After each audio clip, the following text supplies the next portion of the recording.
Routine में life में चलते चलते हमारे से कुछ ऐसे कर्म, कुछ ऐसी चीजें हो जाती हैं जो हमारे ग्रहों की व्यवस्था को हिला देती हैं, खराब कर देती हैं और बदले में जीवन में कोई ना कोई अड़चन, कोई ना कोई बाधा आनी शुरू हो जाती है।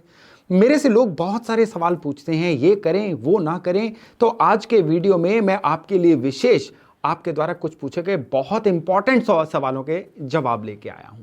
ये वो सवाल हैं जो हम सबकी लाइफ में ऐसी चीजें घटित होती हैं, लेकिन हम कंफ्यूजन में रह जाते हैं कि क्या हम इन चीजों को कर सकते हैं। तो आज का वीडियो बड़ा ही विशेष होने वाला है क्योंकि ये हमारी आपकी सभी की रोजमर्रा जिंदगी से जुड़ा हुआ है। नमस्ते, मेरा नाम है योगेश शर्मा। स्वागत है आपका happy life with Yogesh Sharma में। दोस्तों, इस वीडियो में आगे बढ़ने से पहले एक विनम्र निवेदन कि अगर अभी तक आपने अपने इस चैनल को सब्सक्राइब नहीं किया है तो कृपया सब्सक्राइब जरूर करिएगा और बेल बटन दबाना ना भूलिएगा।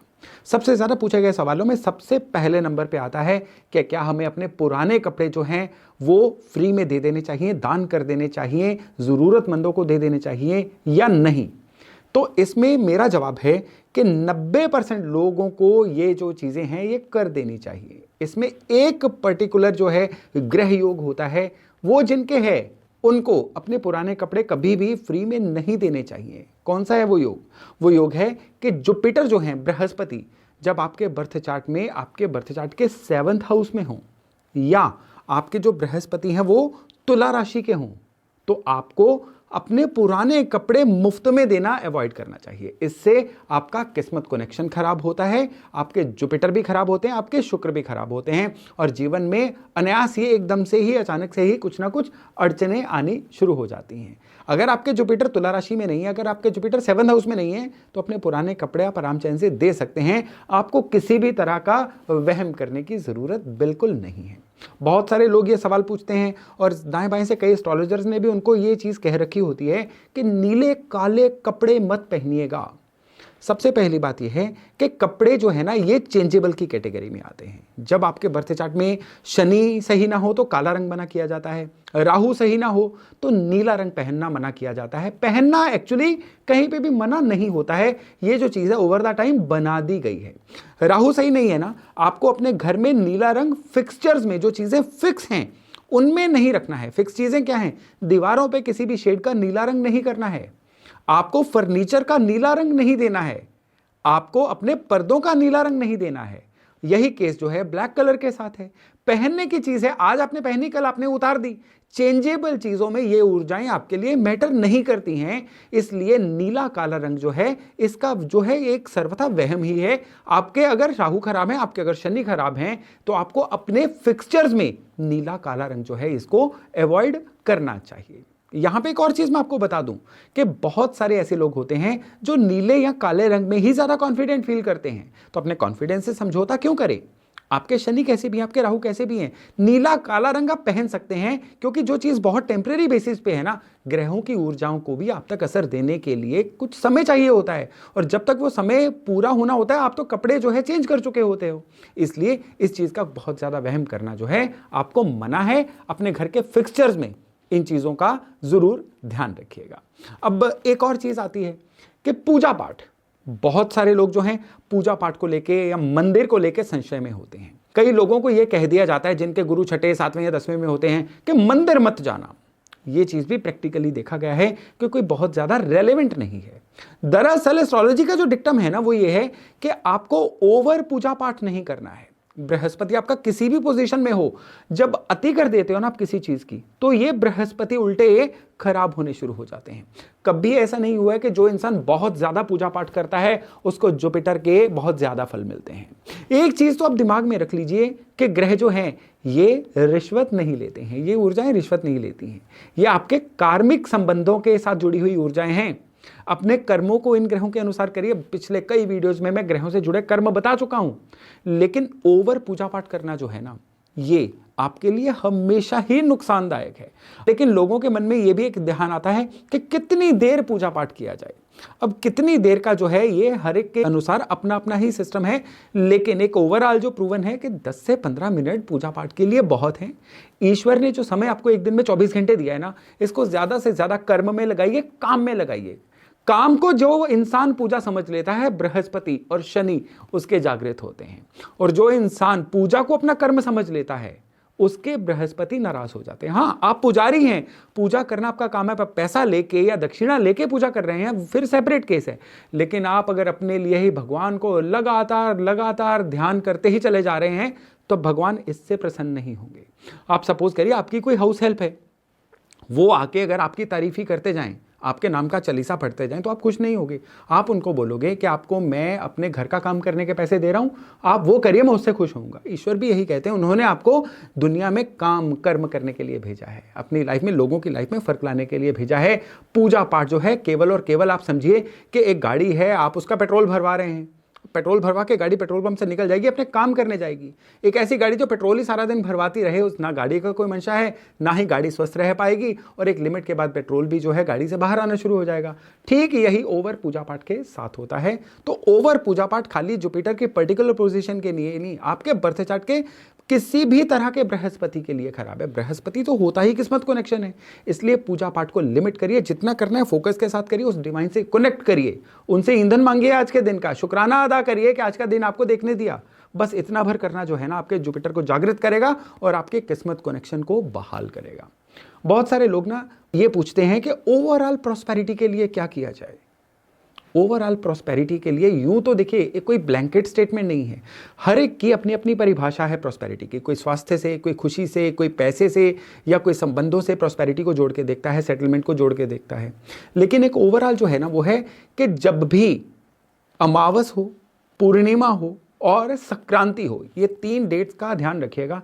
जब भी अमावस हो, संक्रांति हो और पूर्णिमा हो, इन तीनों डेट्स का हमेशा अपने मोबाइल में रिमाइंडर लगा लीजिए। अमावस का मतलब है नो मून, अमावस की रात, यानी जब ना सूरज हो ना चंद्रमा हो। इस दिन आप शिव मंदिर में जाके आप घी का दिया जला के आइए, हर अमावस पे इसको करिए। अगर आपके चार्ट में पितृदोष भी होगा ना, वो भी टल जाएगा। आपके जीवन में बड़ी से बड़ी बाधा होगी ना, 10 से 11 अमावस तक बड़ी से बड़ी बाधा टलती हुई देखी गई है। कई निसंतान लोगों को इस उपाय से संतान मिली है। कई ऐसे लोग जो एक कर्जे के दुष्चक्र में फंस गए थे, उनके जीवन में धन के आगमन शुरू हो गए। कई ऐसे लोग जिनके ऊपर दवाई असर नहीं कर रही थी, इस उपाय के बाद, क्योंकि ये चीज जो है पितरों की कृपा से जुड़ी हुई है, ये चीज जो है देव कृपा से जुड़ी हुई है। कई बार केवल इसी वजह से आपके जीवन में कैसी अड़चनें आती हैं जिनका समाधान नहीं होता है। और रही बात पूर्णिमा की, पूर्णिमा पे मून जो है ना, ये पूरी तरह से अपने आप में होते हैं। चंद्र की साक्षात कृपा उस दिन बरसती है। तो पूर्णिमा वाले दिन का एक रिचुअल रखिए कि खीर बना के आप लोगों में बांटिए। हर पूर्णिमा पे थोड़ी सी खीर आप लोगों में बांट दीजिए, यानी खाइए और खिलाइए, इतना भर करिए। ये जो उपाय है हर पूर्णिमा पे करेंगे ना, आपके जीवन में, क्योंकि चंद्रमा तन मन धन तीनों से जुड़े हुए हैं, ये तन को भी स्वस्थ रखेगा, धन की कृपा भी बरसेगी, और मन भी जो है खुश रहेगा, स्वस्थ रहेगा। और मन स्वस्थ रहेगा ना, तो जीवन की 90% दिक्कतें तो अपने आप सुलझनी शुरू हो जाती हैं। और संक्रांति हम सभी को पता है कि जिस दिन सूरज राशि परिवर्तन करते हैं, हर महीने की करीबन 13 से लेकर 17 के बीच में संक्रांति की तिथि आती है। आप कैलेंडर से आप ऑनलाइन चेक कर लीजिए, मोबाइल में रिमाइंडर लगा के रखिए। मोबाइल पे रिमाइंडर लगाना मैं इसलिए कहता हूं क्योंकि आज की डेट में मोबाइल सभी के पास होता है, और मोबाइल से बढ़िया आपको रिमाइंडर कोई और चीज़ दे नहीं सकती है। तो मोबाइल पे रिमाइंडर संक्रांति का लगा के रखिए, और संक्रांति वाले दिन आप किसी ज़रूरतमंद को, किसी गरीब को आप राशन ज़रूर दीजिए। कोई ना, आपने पूर्णिमा, अमावस और संक्रांति इन तीनों को सही कर लिया ना, आपके जीवन से कभी भी प्रॉस्पेरिटी, खुशियां खत्म नहीं होंगी।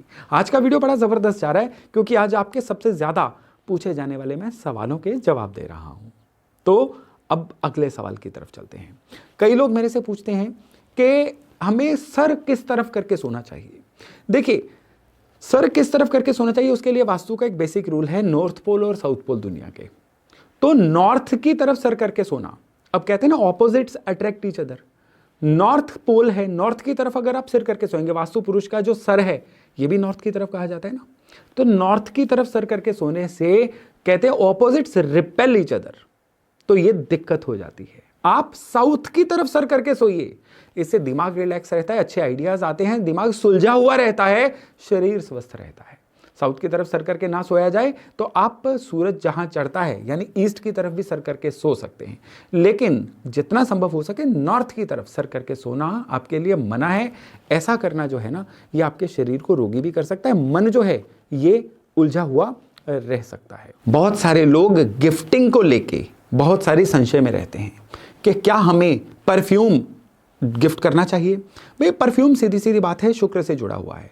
अगर आपके शुक्र किसी बहुत अच्छी पोजीशन पे हैं तो मैं चाहूंगा कि परफ्यूम को बहुत ज्यादा गिफ्ट करने से बचिए। आप अपने जीवन साथी को, प्रेमी प्रेमिका को परफ्यूम जरूर गिफ्ट करिए, उससे आपके शुक्र और बलवान होंगे। लेकिन बिल्कुल हर कहीं परफ्यूम ही गिफ्ट लेके जाना जो है ये आपके लिए नुकसान का सबब बन सकता है। उल्टे इस केस में परफ्यूम जो है अगर आप गिफ्ट ले लें तो आपके लिए अच्छा रहेगा। यूं ही अगर आपके बुध बहुत अच्छे हैं तो स्टेशनरी को गिफ्ट करना आपके बुध को डाइल्यूट करेगा, स्टेशनरी का गिफ्ट लेना आपके लिए अच्छा रहेगा। बृहस्पति बहुत अच्छे हैं तो धार्मिक किताबों का गिफ्ट मत करिए, धार्मिक किताबें गिफ्ट में लीजिए। राहु बहुत अच्छे हैं तो आपको जो बिजली का सामान है इसको गिफ्ट लेने से बचना चाहिए। राहु खराब है तो बिजली का सामान गिफ्ट दीजिए। केतु जो हैं ये बहुत अच्छे हैं तो गर्म कपड़े जो हैं ये आपको गिफ्ट देने से बचना चाहिए। केतु खराब है तो गर्म कपड़े आप गिफ्ट ले सकते हैं। ठीक इसी तरह से शनि अगर आपके बहुत अच्छे हैं तो जो भी आपके सबऑर्डिनेट्स हैं, आपको रिपोर्ट करते हैं, उनको कुछ ना कुछ अच्छा गिफ्टिंग करते रहिए। लेकिन अपने जो आपको लोग रिपोर्ट करते हैं शनि खराब है ना, उनसे गिफ्ट लेना या किसी भी तरह का ऑयल, इत्र गिफ्ट लेना आपके शनि को खराब कर सकता है। अब रही बात मंगल की, मंगल मिठाई है, मिठाई मंगल अच्छे हैं तो मिठाई गिफ्ट ना दीजिए, मिठाई बांटिए मत। मंगल खराब है तो मिठाई बांटना आपके लिए अच्छा रहेगा। मंगल खराब है ना तो आपके लिए रक्तदान जो है ये भी बहुत अच्छा रहेगा। और सेम केस चंद्रमा के साथ है। चंद्रमा छठे घर में चंद्रमा की वीक पोजीशन मानी गई है। उस केस में कहते हैं चंद्रमा की चीजों का दान मत करो, ना दूध दान करो ना पानी दान करो। लेकिन अगर आपके चंद्रमा अच्छे हैं ना तो आप चंद्रमा की चीजें जो हैं डोनेट भी करेंगे तो भी चंद्रमा आपके अच्छे रहेंगे।